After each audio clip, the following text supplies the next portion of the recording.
So ito, pag-usapan po natin yung lungsod ng Maynila, may disconnection notice daw, sabi ni Yorme Isko, mula po sa mga telco, kuryente, tubig. Yan po, ito po yung mga hindi nabayaran noong nakaraang administrasyon. Okay?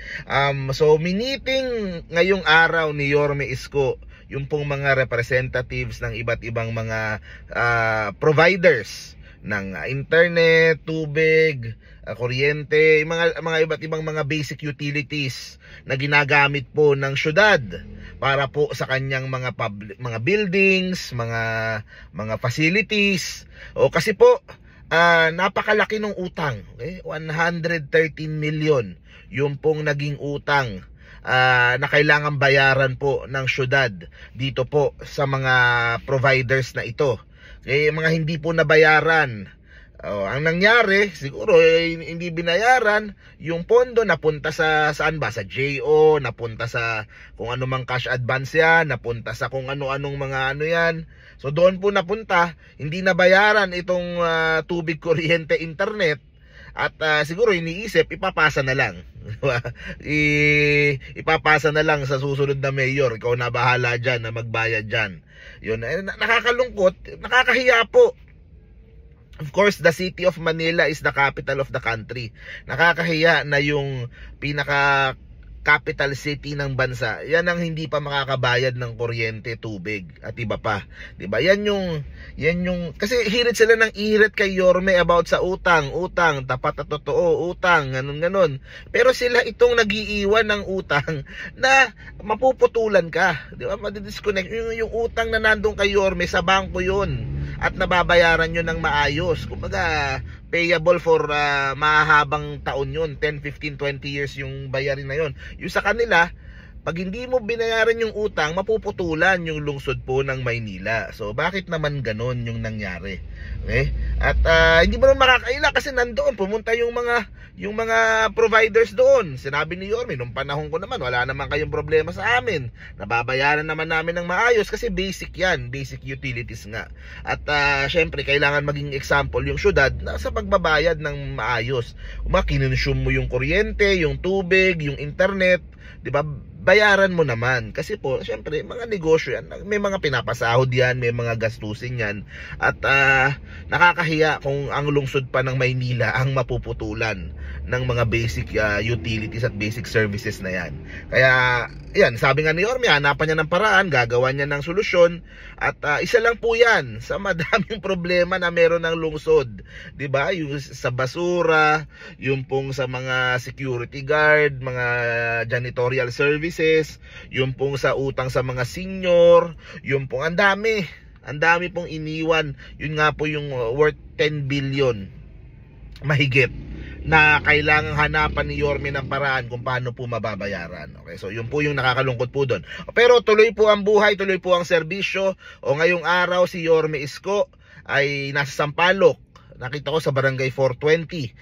Taga doon si Serpat yung kasama natin sa Makra, yung reporter na kaibigan natin at talagang mahusay na reporter, nagko-cover kay Yorme.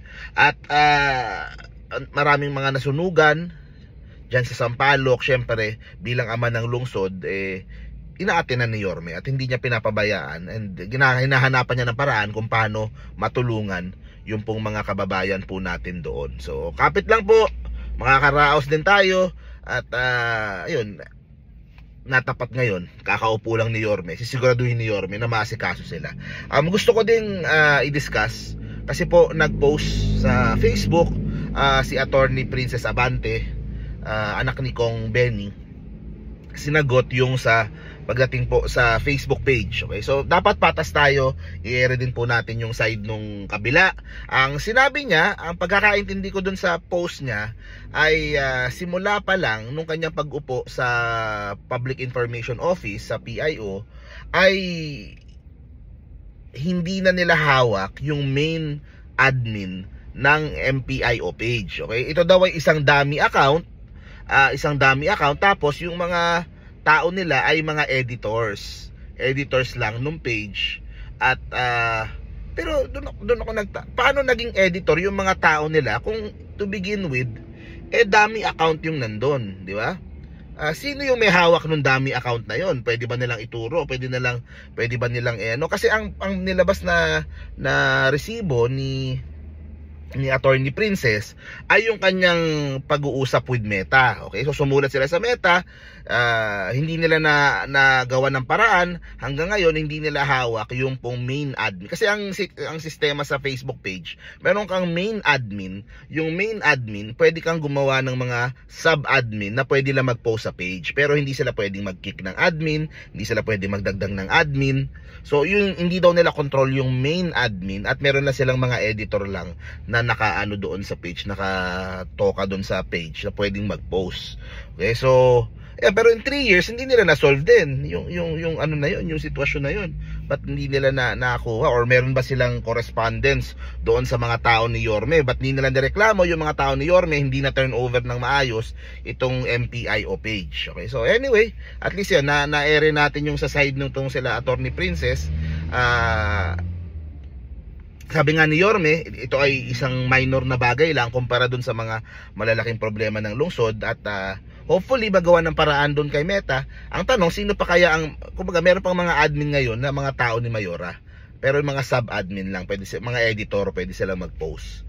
Okay, so hopefully magawa ng paraan itong MPIO na page, kung ano man, o kung baka naman pwedeng mahanapan ng solusyon, or para at least makapag-post kahit papano, o kung sino mang meron silang editor, pwedeng tumulong para makapag-post dun sa page. Yun ang hopefully mahanapan ng paraan. Pero yun nga, like I said, sabi nga ni Yorme, mas maraming malaking problema yung Maynila.